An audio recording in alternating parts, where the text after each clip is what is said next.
May 12, 1945. A muddy trench in the Burmese jungle.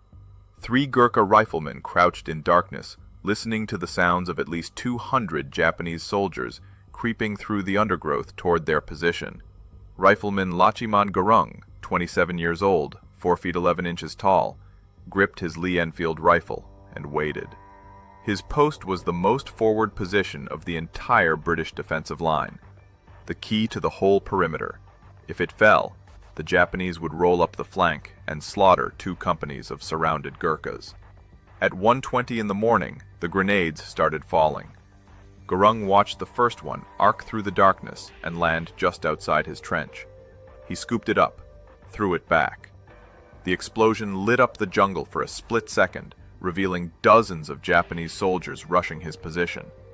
Another grenade fell inside the trench. Gurung grabbed it, hurled it at the attackers. It detonated in midair. A third grenade landed at his feet. He reached down, picked it up, and this one exploded in his hand. The blast tore off the fingers of his right hand. Shrapnel ripped into his face, destroying his right eye. Burns covered his arm, chest, and legs. The other 2 Gurkhas in the trench were wounded by the same explosion, and 200 Japanese soldiers were charging straight at them, screaming, firing, throwing more grenades. Gurung was bleeding, half blind, missing most of his right hand. Any rational soldier would surrender or die. Lachiman Gurung grabbed his rifle with his left hand and started killing. For the next 4 hours, he held that trench alone, firing, reloading, firing again, one-handed, screaming at the Japanese to come and fight a Gurkha. When dawn broke and the Japanese finally retreated, 31 enemy bodies lay in front of his position. 31 soldiers killed by one man, with one hand.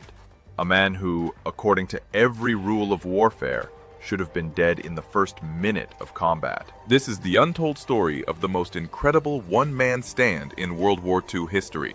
From the mountain village in Nepal, where a boy joined the British Army to escape poverty, to the Burma campaign, where the Imperial Japanese Army learned what happened when you attacked a Gurkha who refused to die. From the moment a grenade destroyed his hand, to the 4 hours of hell that earned him the Victoria Cross, discover how one rifleman proved that courage doesn't require 2 hands, it just requires refusing to quit. Nepal, December 1917. Lachiman Gurung was born in Dahakani, a tiny village in the hills west of Kathmandu. His father farmed a small plot of land, barely enough to feed the family. Life in the Nepalese mountains meant poverty, hard work, and few opportunities. Young men had 2 choices: farm like their fathers, or join the British Indian Army as Gurkhas, the legendary soldiers from Nepal who had served Britain since 1815. The Gurkhas had a reputation that terrified enemies across the British Empire. Fearless, disciplined, armed with the curved kukri knife that every Gurkha carried and knew how to use with devastating effect. British commanders valued them above almost any other infantry. German soldiers in both world wars learned to dread facing Gurkha regiments. So did Japanese troops in Burma. The Gurkha motto was simple: better to die than be a coward. Gurung grew up hearing stories of Gurkha heroes, men from villages like his who had earned medals fighting for Britain in India, Afghanistan, France. The army offered steady pay, respect, a way out of subsistence farming. But joining required passing a brutal selection process and meeting the minimum height requirement, 5 feet tall. Gurung stood 4 feet 11 inches, shorter than the requirement. Under normal circumstances, he would have been rejected, but circumstances in 1940 were not normal. In December of that year, Gurung walked to the British recruitment station. World War II was expanding rapidly. Germany controlled most of Europe. Japan was preparing to sweep through Asia. Britain needed soldiers desperately. The height requirements were quietly relaxed. Gurung was accepted. He was 23 years old. He joined the 4th Battalion, 8th Gurkha Rifles, one of the most storied regiments in the British Indian Army. The story of how he came to enlist has been told many ways over the years. One version says his father sent him to the village store to buy cigarettes. He met a friend who was enlisting. They went to the recruitment station together. Gurung never came home with the cigarettes. He disappeared into the army. 5 years later, He returned, missing an eye and most of his right hand. His father got the story instead of cigarettes. Whether that tale is true or embellished, the facts are clear. Gurkha enlisted in December 1940. He completed training, learned to handle the Lee Enfield rifle, mastered the tactics of jungle warfare, absorbed the Gurkha code, aggression in attack, stubbornness in defense, never surrender, never retreat unless ordered, fight to the last man and the last round. These weren't just words, they were the core of Gurkha identity. By 1944, Gurkha's battalion was deployed to Burma. The Burma campaign was one of the most brutal theaters of World War II. Dense jungle, monsoon rains, diseases like malaria and dysentery that killed as many soldiers as combat, and the Imperial Japanese Army, which had conquered most of Southeast Asia in 1942 and showed no mercy to enemies or prisoners. Japanese soldiers had orders to fight to the death. They expected their opponents to do the same. Surrender was disgrace. Capture meant torture. The British and Indian forces had been slowly pushing the Japanese back through Burma since 1944. Operation Extended Capital aimed to recapture central Burma and cut off Japanese supply lines. The 8th Gurkha Rifles were part of this offensive. They fought through swamps, across rivers, and up jungle-covered hills. Every advance meant ambushes, snipers, and fanatical Japanese defenders who would rather die than retreat. By May 1945, the Japanese position in Burma was collapsing. Allied forces had crossed the Irrawaddy River. They were pushing toward Rangoon, but the Japanese weren't beaten yet. Scattered units were trying to break out of encirclement, retreating south. Desperate, dangerous, willing to attack anything in their path to escape the closing trap. On May 9th, the 4th Battalion of the 8th Gurkha Rifles was ordered to block the Japanese withdrawal routes near the village of Tongda. The terrain was dense jungle with a few muddy trails. The monsoon rains had started. Everything was wet, slippery, miserable. The Gurkhas dug defensive positions and waited. Intelligence reported Japanese forces were moving through the area. No one knew exactly how many. No one knew when they would attack, just that they were coming. Gurkha's company, C Company, was positioned on a reverse slope. Trenches dug into the hillside. Overlapping fields of fire. Standard defensive tactics. But the jungle limited visibility to a few dozen yards in most directions. The Japanese could get close before being spotted. They were experts at infiltration, moving silently, attacking at night, overrunning positions before defenders could react. The Gurkhas had fought them before. They knew what to expect. Violence, speed, grenades, close combat with bayonets and knives. Gurkha's section was assigned to the most forward post, 3 men in a trench about 100 yards ahead of the main British line. Their job was simple and suicidal. Provide early warning. Slow down any Japanese attack. Give the rest of the company time to respond. It was the most dangerous position in the entire defensive perimeter, the first to be hit, the hardest to reinforce, the most likely to be overrun. Gurkha and 2 other Gurkhas occupied that forward trench. They improved the position as much as possible, deepened the trench, piled sandbags, cleared fields of fire, placed ammunition within easy reach. Gurkha also placed his kukri knife on the parapet of the trench, within arm's reach. If the Japanese got that close, he would need it. That curved blade had killed enemies for generations of Gurkhas. He wasn't going to be different. On the night of May 12, the Japanese came. Not a probe, not a patrol, a full assault. At least 200 soldiers hitting C Company's position with everything they had. Grenades, machine guns, rifles, screaming charges designed to panic defenders and break through the perimeter. The entire attack was aimed at one section of the line, Gurkha's section, his trench, the key to the whole position. At 1:20 in the morning, Naik Dibasing Buddha, Gurkha's section commander, had just gotten all his men to stand to in their trenches when the grenades started falling. Japanese soldiers were creeping close under cover of darkness, throwing grenades to soften up the defenses before the main assault. Buddha watched from his trench a few yards behind Gurkha's position. He saw a grenade land near Gurkha's trench, saw Gurkha scoop it up and hurl it back at the enemy. The explosion lit up the jungle, revealed dozens of Japanese soldiers rushing forward. Seconds later, another grenade fell inside Gurung's trench. He grabbed it, threw it out. It exploded in the air. Japanese soldiers were screaming, firing, getting closer. A third grenade arced through the darkness and landed right at Gurung's feet. He bent down, picked it up, and it detonated before he could throw it. The blast was catastrophic. The grenade exploded in his right hand, tore off his fingers, mangled his palm. Shrapnel ripped into his face, destroying his right eye. Burns covered his right arm, chest, face. Fragments hit his legs.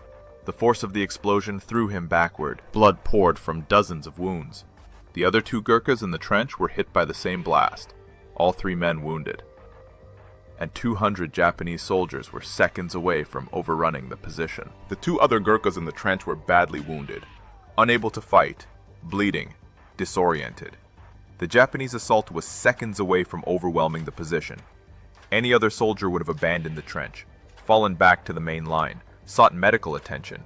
Survival instinct would have demanded it. But Lachiman Gurung didn't retreat. He didn't even hesitate. He grabbed his rifle with his left hand. The Lee Enfield was designed to be fired right-handed. The bolt action required the right hand to cycle rounds.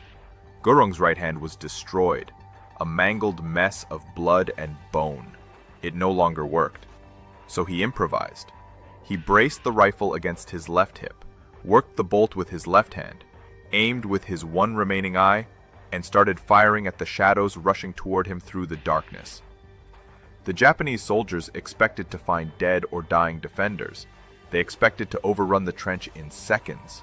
What they found instead was a Gurkha rifleman who was shooting back, accurately, rapidly, killing the lead attackers, screaming at them in Gurkhali, telling them to come and fight, challenging them, refusing to die. The shock of it stopped the Japanese advance cold for precious seconds, long enough for Gurung to kill several more soldiers, long enough for confusion to ripple through the Japanese ranks. The attackers adjusted. More grenades fell into and around Gurung's trench. He couldn't throw them back anymore. His right hand was useless. He pressed himself against the trench wall, let the explosions wash over him, took more shrapnel wounds, more burns, kept firing.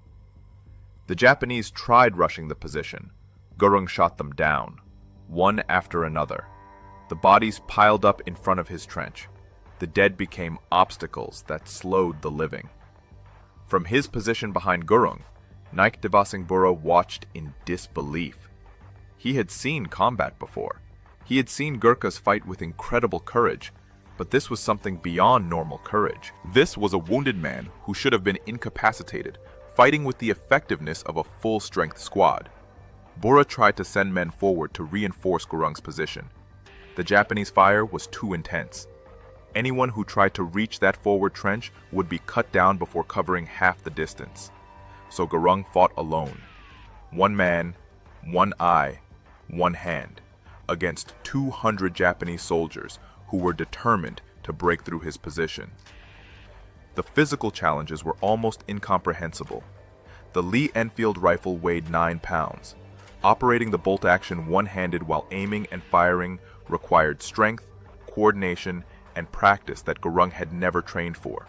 He learned it in real time, under fire, while bleeding from dozens of wounds, while half blind, while Japanese soldiers tried to kill him every second. The pain must have been excruciating. The destroyed hand, the ruined eye, the shrapnel embedded in his body, the burns. Combat injuries produce shock. Blood loss causes weakness. Most soldiers would have passed out from the trauma. Gurung stayed conscious through sheer willpower. He had a job: hold the trench, stop the Japanese, protect his brothers in arms. Everything else was secondary, including his own survival. The Japanese couldn't understand what was happening. They outnumbered the defenders at least 50-1. They were attacking the weakest point in the British line.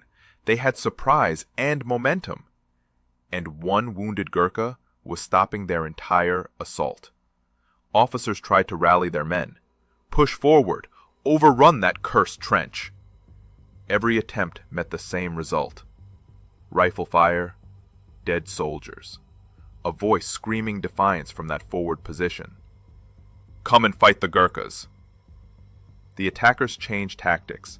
They tried flanking the trench. Gurung shifted his fire, covered the approaches. The jungle terrain limited the angles of attack. The narrow front meant the Japanese couldn't bring overwhelming force to bear all at once. They had to approach through killing zones, and Gurung covered every one. The battlefield was pitch black except when explosions briefly lit up the carnage. Gurung was firing at muzzle flashes, at sounds, at shadows, hitting targets he could barely see with a rifle he could barely operate. His section commander later tried to describe what he witnessed. He said Gurung fought like a demon, like something beyond human. Every few seconds, another Japanese soldier would fall. The enemy couldn't locate exactly where Gurung was firing from. The muzzle flash of his rifle moved as he shifted position within his trench. The Japanese fired wildly at where they thought he was. Most of their rounds missed. Gurung's rounds didn't miss. He was a trained rifleman. Even one-handed and half-blind, he was more accurate than soldiers who could see and had both hands. Time became meaningless. The battle was a continuous roar of gunfire, explosions, and screaming. Gurung fired until his rifle was empty, reloaded with his left hand, a process that normally required two hands and took seconds. One-handed, it took longer. Every second of reloading was a second the Japanese could advance. Gurung learned to reload faster, fumbled cartridges in the darkness, loaded them by feel, got the rifle back into action, started firing again. The process repeated hundreds of times through the night. The Japanese threw more grenades. Gurung couldn't avoid them all. More shrapnel wounds, more pain. He kept fighting. Blood loss was weakening him. His vision was failing from shock and injury. He could feel himself fading. But the Japanese were still attacking. If he stopped fighting, they would break through. His brothers would die. The thought was unacceptable. He fired another round, and another, and another. Ammunition became critical. Gurung had started the battle with a basic load of rifle rounds, 50 in his pouches, 10 in his rifle. He was firing steadily. Each shot had to count. He couldn't waste rounds. But he also couldn't let the Japanese close the distance. It was a razor's edge calculation. Shoot enough to keep them at bay, conserve enough to keep fighting until dawn or reinforcements arrived. He had no idea how much ammunition he had left. He just kept firing until the rifle was empty, then reloaded, then fired again. Around 3 in the morning, the intensity of the Japanese attack increased. This wasn't desperation. This was a coordinated push. Officers had rallied their men for one more attempt to break through.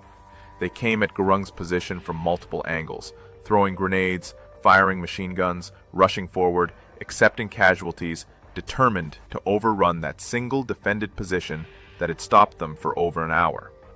Gurung met them with the same response. Rifle fire. Controlled, accurate, relentless. He was operating on pure instinct now, training so deeply ingrained that his body executed the motions without conscious thought. Aim, fire. Cycle bolt, aim, fire. His left hand moved automatically. His eye tracked targets. His rifle spoke again and again. Japanese soldiers fell. The assault broke against his trench like a wave against a cliff.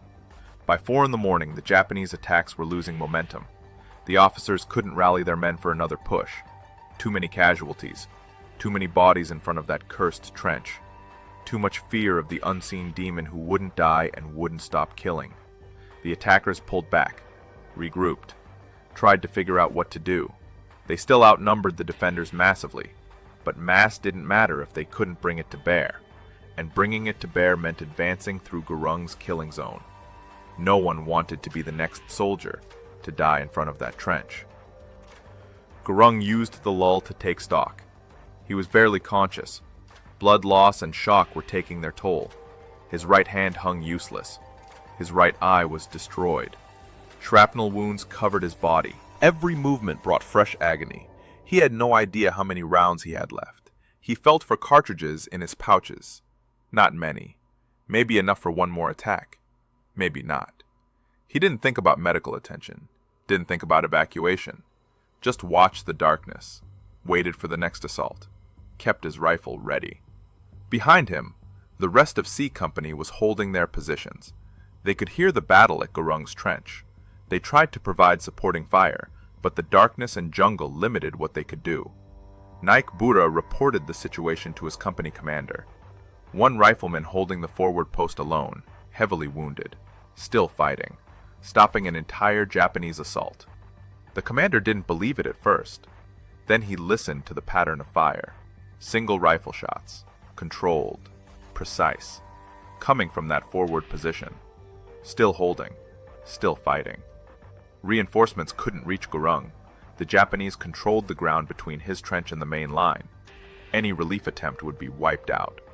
So Gurung stayed alone, outnumbered, wounded, running out of ammunition, but still holding.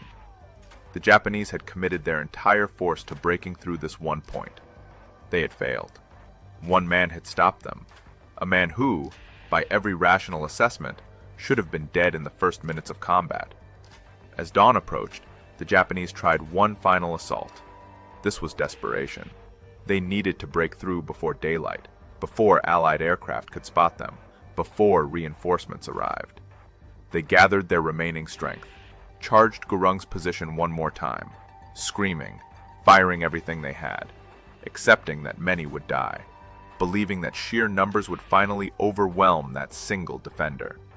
Lachaman Gurung met them with his last rounds of ammunition. He fired until the rifle was empty.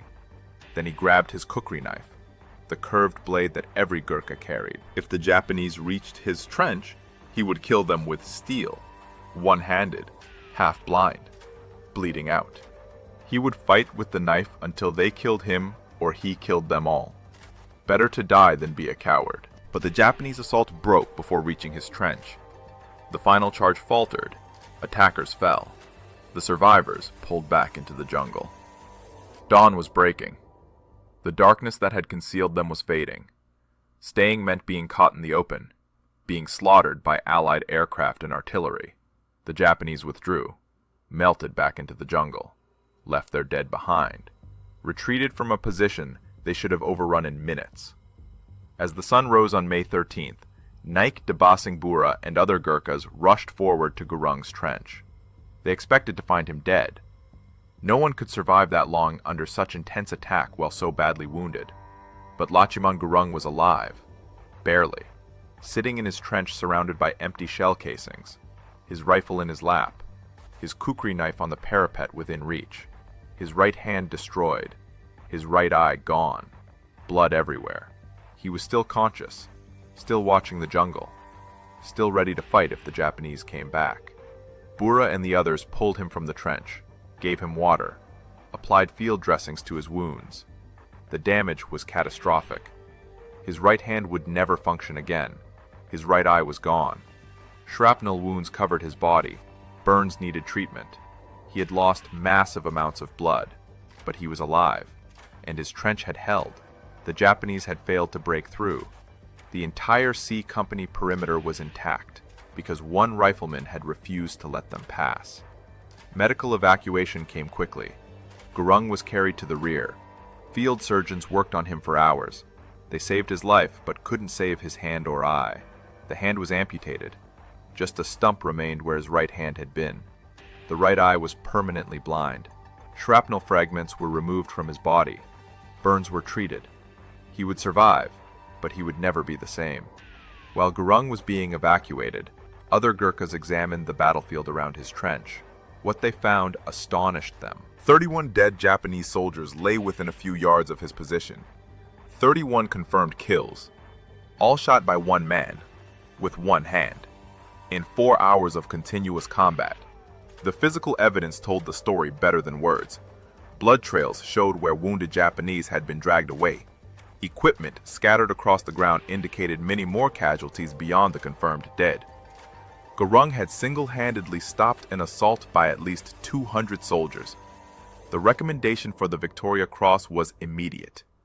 Naik Dabasing Bura wrote a detailed report of what he had witnessed. The company commander endorsed it. Battalion command forwarded it up the chain. This was the kind of action that defined heroism. one man holding an impossible position against overwhelming odds, fighting despite catastrophic wounds, never retreating, never surrendering, saving his entire company through sheer willpower and skill. If any action deserved the highest decoration for valor, this was it. The Victoria Cross citation was approved and published in the London Gazette on August 9, 1945, just days before the war ended. The citation read in part, Rifleman Lachaman Gurung was manning the most forward post of his platoon, which bore the brunt of an attack by at least 200 of the Japanese enemy. Twice he hurled back grenades which had fallen on his trench, but the third exploded in his right hand, blowing off his fingers, shattering his arm, and severely wounding him in the face, body, and right leg. His two comrades were also badly wounded, but the rifleman, now alone and disregarding his wounds, loaded and fired his rifle with his left hand for 4 hours, calmly waiting for each attack which he met with fire at point-blank range. Afterwards, when the wounded were counted, it is reported that there were 31 dead Japanese around his position which he had killed, with only one arm. The citation didn't capture the full horror of what Gurung endured. 4 hours of continuous combat, bleeding, half-blind, in agony, operating a rifle one-handed in complete darkness, fighting an enemy that outnumbered him 50 to 1. No support, no reinforcement, no retreat. Just duty and courage and the Gurkha code. Better to die than be a coward. Gurung recovered in military hospitals. The war ended while he was still being treated. Japan surrendered in August. The Burma campaign was over. Gurung would never see combat again. His fighting days were finished. But his life was far from over.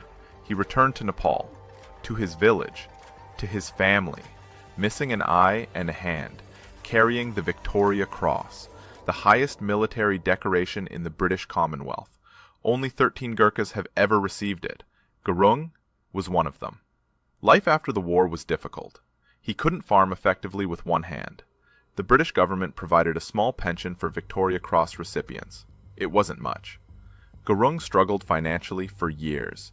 He married, had children, tried to build a normal life.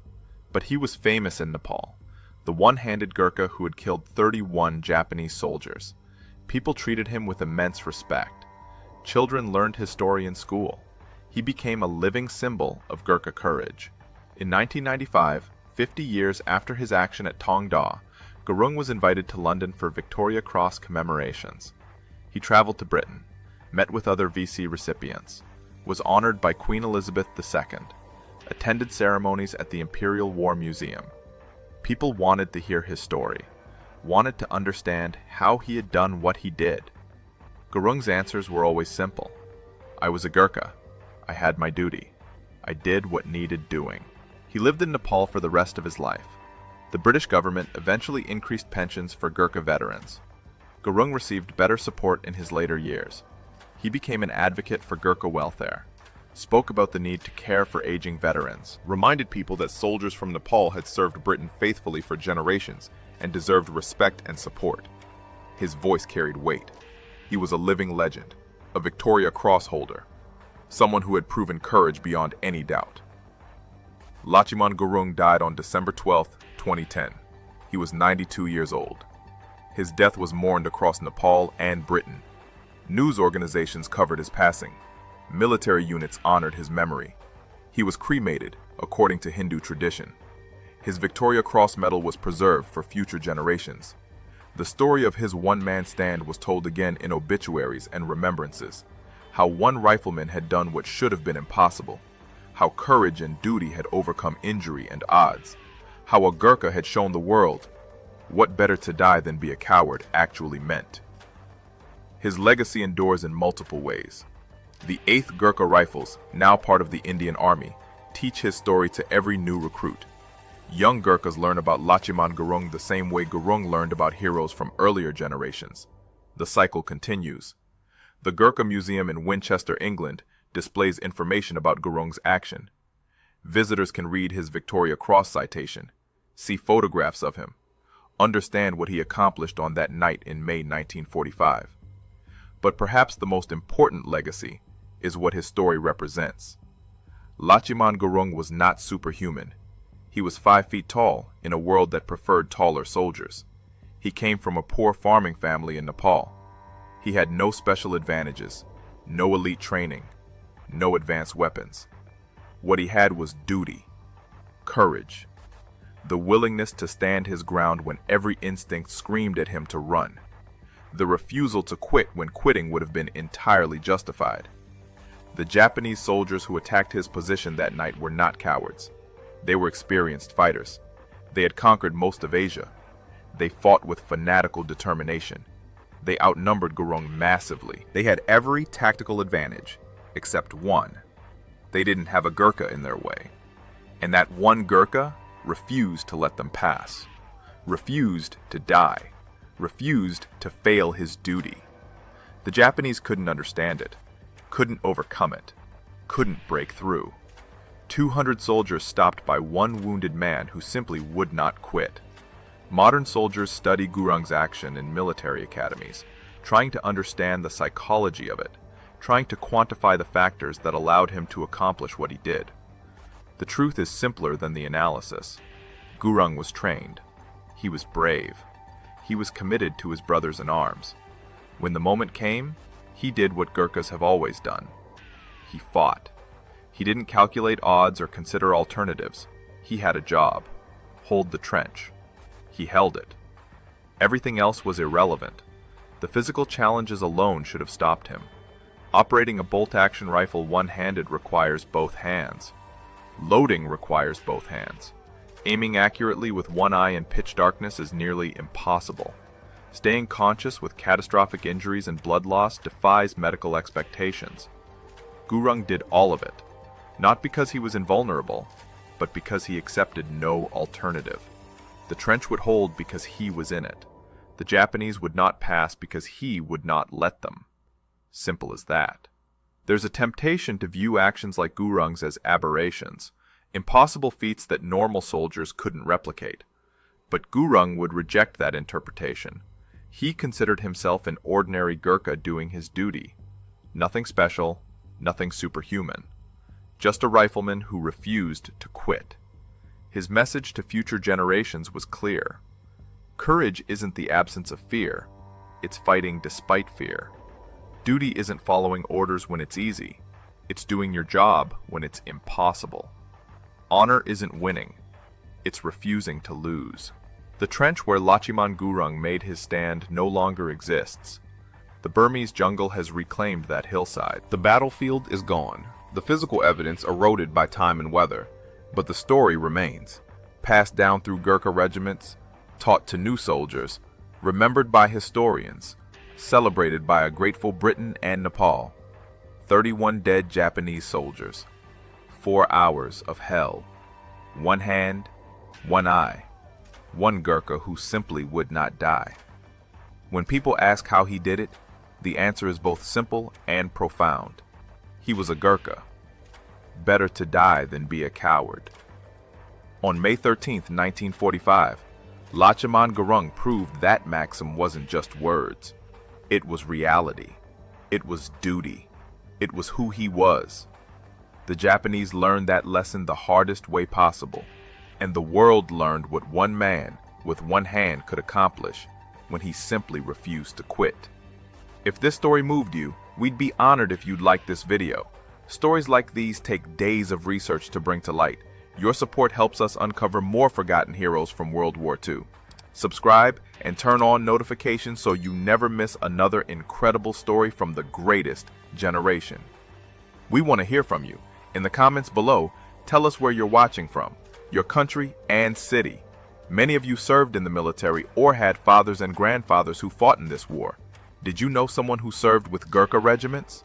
Have you heard similar stories of soldiers who fought against impossible odds? Share your memories and thoughts below. Thank you for watching. Thank you for remembering these stories. Lachiman Gurung deserved more than a brief mention in history books. He deserved to be remembered as the warrior he was, and we're here to make sure that happens.